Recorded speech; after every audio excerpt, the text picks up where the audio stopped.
novelty is only possible only through tapping into tradition according to Eliot. So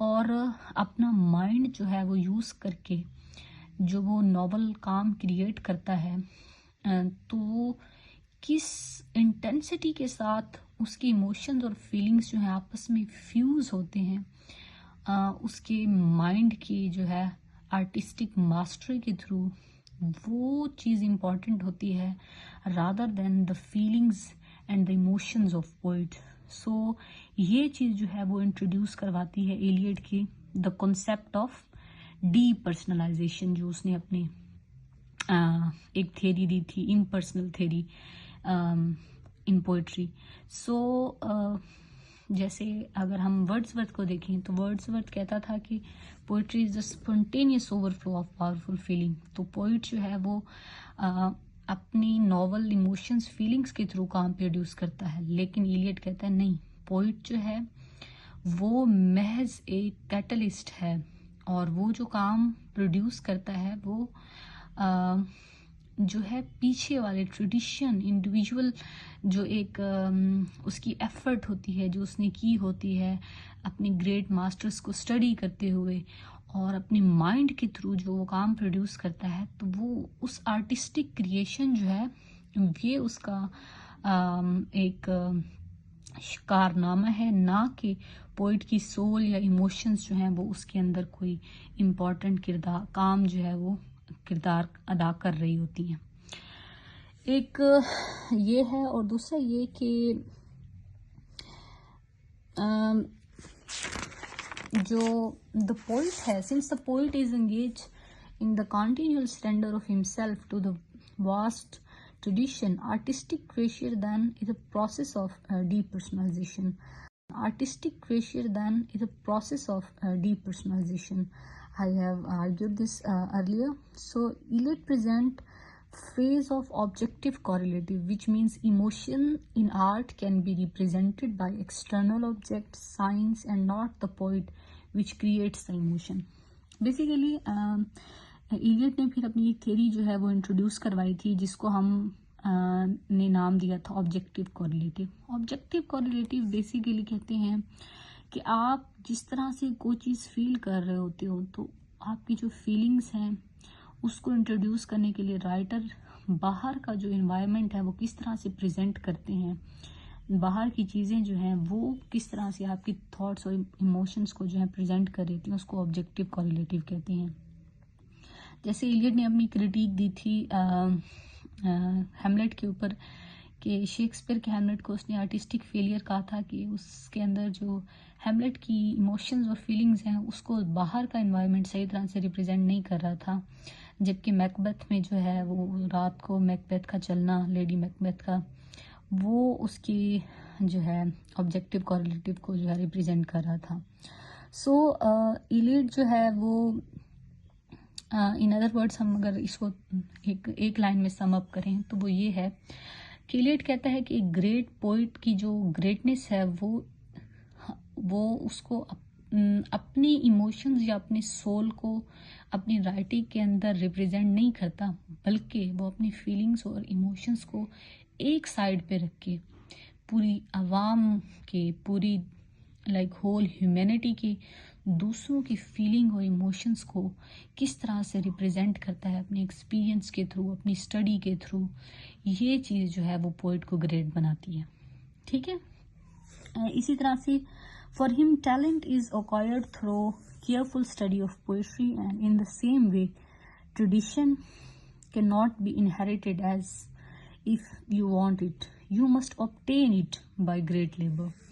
یہی میں نے آپ کو بتایا کہ ٹیلنٹ جو ہے اس کے لیے یہ ہے، ہمارے ہاں ٹیلنٹ کیا ہے، ہم پرسیو کرتے ہیں ٹیلنٹ کو کہ ٹیلنٹ جو ہے it is something in which someone is born of, کہ یہ the same way tradition can not be inherited as if you want it, you must obtain it by great labor. یہی میں نے آپ کو بتایا کہ talent جو ہے اس کے لیے یہ ہے، ہمارے ہاں ٹیلنٹ کیا ہے، ہم پرسیو کرتے ہیں ٹیلنٹ کو کہ ٹیلنٹ جو ہے it is something in which someone is born of, کہ یہ دیا ہوتا ہے یا عطا ہوتی ہے، لیکن اکارڈنگ ٹو ایلیٹ جو ٹیلنٹ ہے یہ بیسیکلی ارن کرتے ہیں ایک پوئٹ اپنی کانسٹنٹ اسٹڈی سے، کانسٹنٹ اسٹرگل سے، کانسٹنٹ جو ہے وہ ورک سے. وہ ہومر سے ایلیٹ کو، وہ ہومر سے لے کے شیکسپیئر، ملٹن، جتنے بھی گریٹ رائٹرز ہیں ان کو اسٹڈی کر کے کس طرح سے جو ہے وہ اسٹرگل کر کے جو اپنا ٹیلنٹ ہے وہ اکوائر کرتا ہے، یہ چیز زیادہ امپورٹنٹ ہے. تو اس کے لیے یہ ٹیلنٹ اس کو نام دیتا ہے. تو اس ایلیٹ کے اس کرٹیسزم کے بعد ہم کہہ سکتے ہیں کہ لٹریچر کے اندر جو موومنٹ آف نیو کرٹیسزم جو ہے اس نے اوریجنیٹ کی وہ، اور یہ موومنٹ بیسیکلی ایمفسائز کرتی ہے کلوز ریڈنگ کے اوپر، particularly the poetry, to discover the work of art as self referential, self contained and aesthetic object. کہ اس میں صرف ہم رائٹنگ پہ زیادہ فوکس کرتے ہیں، جس میں پوئٹ جو ہے اس کو ڈیڈ کرا دے سکتے ہیں، جس میں پوئٹ جو ہے اس کا کوئی جو ہے عمل دخل نہیں ہوتا، بلکہ writing it self, art it self جو ہے وہ خود کو ریپرزینٹ کرتی ہے. تو یہ بیسیکلی ہم کہہ سکتے ہیں کہ ایک ریئیکشنری کرٹیسزم تھا کن کے اگینسٹ، ان کے رومانٹک رائٹر کے اگینسٹ جو کہ ایلیٹ نے پریزنٹ کیا. Thank you.